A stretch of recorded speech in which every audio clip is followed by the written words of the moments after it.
It's time for another Dice Tower review with Barry.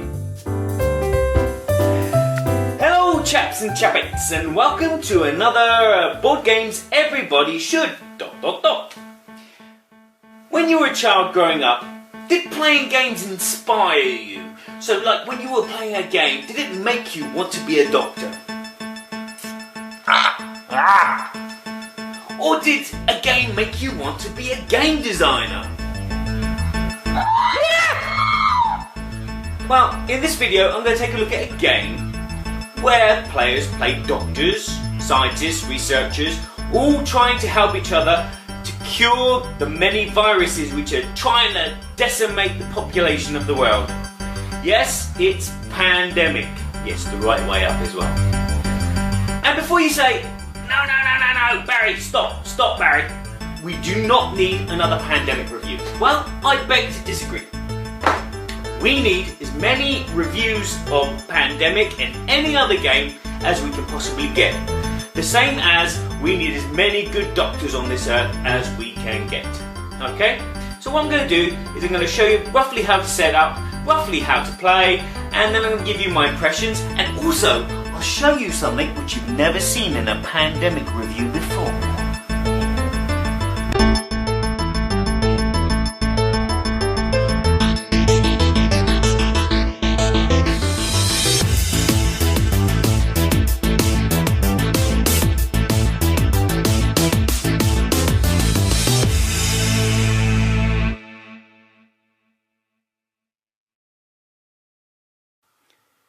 Pandemic is a game for 2 to 4 players, but it can be played solo because it's a cooperative game, which means that all the players are playing against the board. At the beginning of the game, each player will choose a role secretively. So, like I've chosen the researcher. So then I take the card and the playing piece of my colour, and each of the other players will do the same. One of the decks of cards which comes in the game is the infection deck, and this is basically one card for every city on the board. These get mixed up, shuffled, placed there, and this speed token is placed here, which designates how many cards you draw from it when it comes to the infection phase. Another little token will go on here, which is the outbreaks. Every time there's an outbreak, this goes up 1, and this designates the end of game. States the end of game. Is the end of game. This is a little research center which starts at Atlanta. And all players will start in Atlanta at this research center. This deck of cards is the player's deck of cards. In it, you will find one card for each city on the map. There is also some cards which give you a unique turn, so to speak. You can use it to add an extra research center or move someone around the board. Also, there are these epidemic cards. There are 6 in total, but you can add as many as you want to make the game as easy and hard, and these get distributed into the deck and then placed. Then the last thing you do before you start playing is you infect the world. What you do is you take the top 3 cards of the infection deck, and each of these will get 3 of their colour cubes. So Turen's black, so that will get 3. I'll probably pronounce that incorrectly. Montreal is blue, so that will get blue, and that's in the blue section. Montreal is in Canada, and Milan is blue, and that will get 3 as well. Then what will happen, they go into the diffuse pile. You will take another 3 cards. These are mixed well, aren't they? And these will each get 2 cubes in their city. And then you will take another 3 cards, and they will get 1 in each city. The last thing I forgot to mention is the players will receive a starting hand, depending on how many players are in the game. And then you're ready to play. The game comes with a nice, lovely, handy-dandy, what can you do on your turn? And the board also comes with what the players do on their turn. So the first thing the player does is they have 4 actions. The second thing they do is they will take 2 of the player cards from the player deck. And then the third thing they do is they will infect the world with the infection cards, depending on how many, on the speed of progression of infection there is. Okay, so let's talk about the actions. The actions are very, very blurry. Blurry. On a player's turn, they can move to another adjacent city connected with a line. And that'd be one action each. Another way to get around the board is to fly direct. If you have a card, so for example I have Buenos Aires, I could use that to fly from Atlanta to Buenos Aires. Or I could do a chartered flight. So if I have Atlanta and I'm in Atlanta, I could play that card and move to any city I wanted to move to. Let's say there was a research center in Buenos Aires. You could do a shuttle direct from one research center to another, and each of those costs one action. Now, how do you get a research center? Well, they're quite simple. If you're in the city, for example, if I was in Buenos Aires and I had the Buenos Aires card, I could play that card to build a research center. If I'm in a city where there is virus cubes, for one action I can remove one cube. So to remove 3 cubes would be 3 actions. If I am in the same city as another player and I have the card of that city, for example Buenos Aires, I can give that card to another player. Now, why would I want to give a card to another player? Well, the last action that you can do is you can discover a remedy. Now, to discover a remedy, you need 5 cards of the same colour. So, for example, I have 5 yellow cards, which means that I can find the remedy and the cure for the yellow virus, which would mean that the yellow virus would be easy to cure later in the game. So I'd have to be at a research centre, have 5 of the same colour, and then I'd have a cure, he said. So after the players have done their 4 actions, they take 2 player cards to add to their hand. The maximum limit is 7, so if you have more than 7 you have to discard. These special event cards can be played at any time. And then the third phase is the propagation phase, which means that you take 2 propagation cards from the top of the deck and you add 1 cube to each of those cities. Let's say, for example, a player takes a card and it's an epidemic card. What happens then is the speed of the infection rate goes up by 1. And then there's an instant infection, which means that you take the bottom card of the deck and then that city gets instantly 3 cubes. So Peking, blah blah blah blah blah blah blah. Oh, it begins with a P. There it is. Gets 3 cubes, and that goes into the discard pile. And then the discard pile gets picked up, shuffled, and then added back on top of the deck. And that's the infestation. Because obviously after the pick 2 cards action, you've got the virus and it spreads. Which means that you take that number of cards and then you add 1 cube to each of those cities. Now as you can see, Milan has just come up. And we've got 3 cubes in Milan already.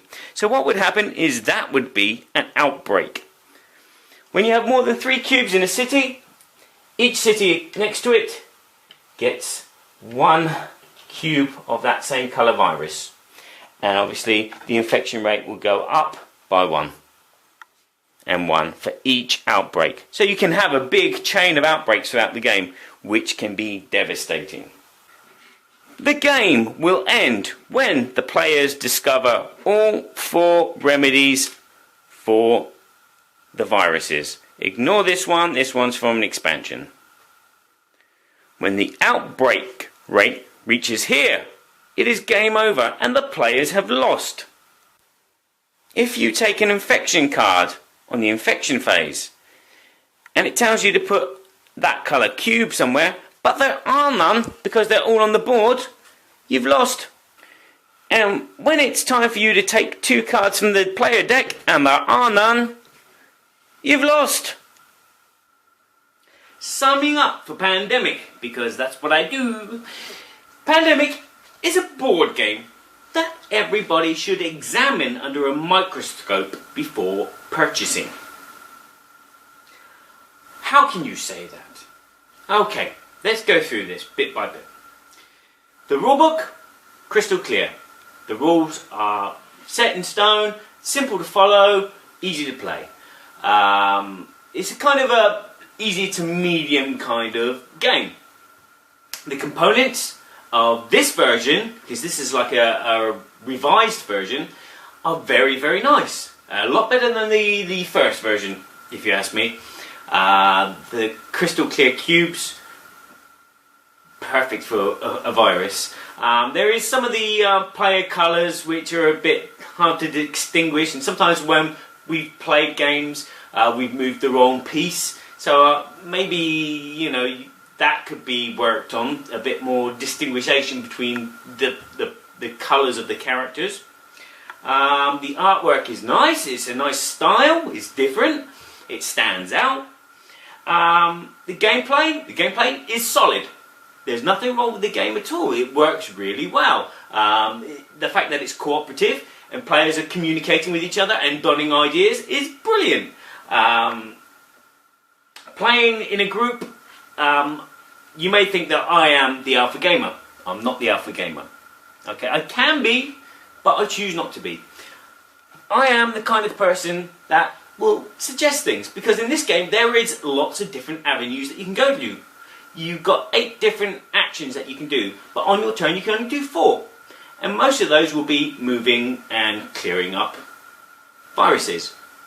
But there are so many things that you can do. Which city should I go to? Should I fly there because I've got this card which lets me fly there? Or actually they need that red card because they've got 3 cards, that would make 4, and if I meet them there, there's all these choices. It's great. There's never a dull moment. There are so many options, you will never be stuck. The game does feel like this though. It feels like, turn that one, yeah, okay, that's a good idea. But I want to get this yellow one here. Yeah, I'll turn that there. Okay, your turn. That's what it feels like. It feels like that. It's a puzzle. The game is a puzzle. And for some people, they love that. I like puzzles. I played this game solitaire. Even though the game doesn't actually say it's solitaire, but I've played it solitaire and I enjoy it quite a bit, solitaire. Now, let's get to the thing that I don't like about the game. What I don't like about the game is the ending. Whether I've won or lost, there's no excitement. There's nothing there. There have been times, practically the first time I played with my wife, and we won, and we didn't feel like we'd won because the board was covered in cubes. Yeah, we've got the 4 remedies, but there's all these cubes everywhere, and we, you know, didn't feel like we'd cleaned up, if you know what I mean. The other rule I don't like at the end of the game is the end game conditions. Okay, you've got one where if there are 8 outbreaks during the course of the game, you lose. That makes sense, because the virus is spread. If there's no more colour cubes for you to put onto the board, that makes sense. The virus is grown too immense and you can't contain it. When you run out of player cards to pick up,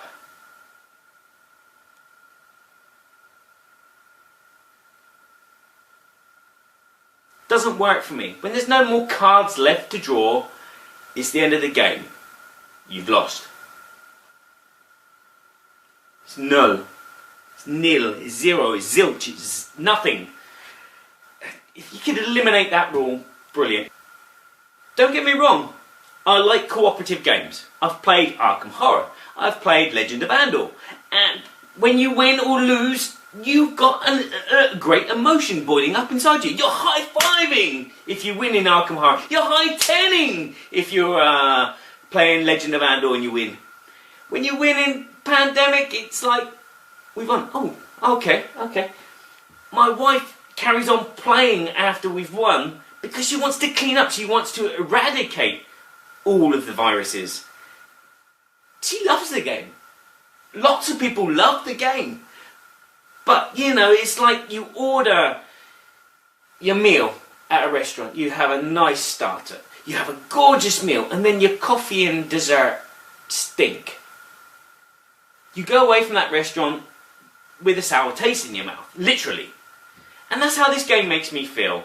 get to the end, and it's like, yeah, we've won, or yeah, we've lost. And it does come down to maths. You know, I've had people count how many cards are left that we can draw, and they're working out in their head, and yep, we're not going to win. But let's carry on playing anyway. It's not possible for us to get, by the time it gets to your turn, there's no cards left, and if I give you that 5th card, you're not going to make it to the research centre in time, and that's it, game over, we've lost. It's horrible feeling. I want to love this game. It's nice. It's a great theme, it's great mechanics, but the end game conditions just really don't work for me. Do you feel the same? Do you feel the same? Please post a comment underneath and say that you feel the same about this game. I'd like to recommend it, but unfortunately...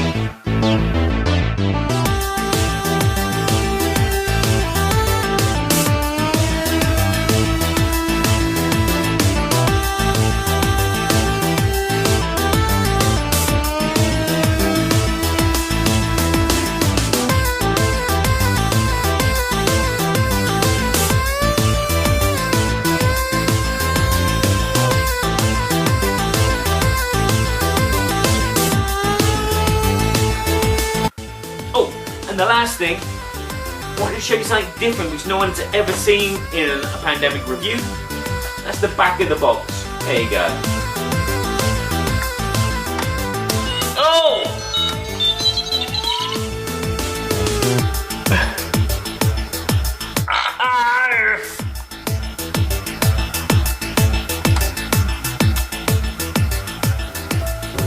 Yay! Got one! Thanks for watching our review today. For more information about board games, as well as the #1 board game audio podcast, check out Dicetower.com for reviews, interviews, and more. I'm Eric Summerer, and you've been watching The Dice Tower.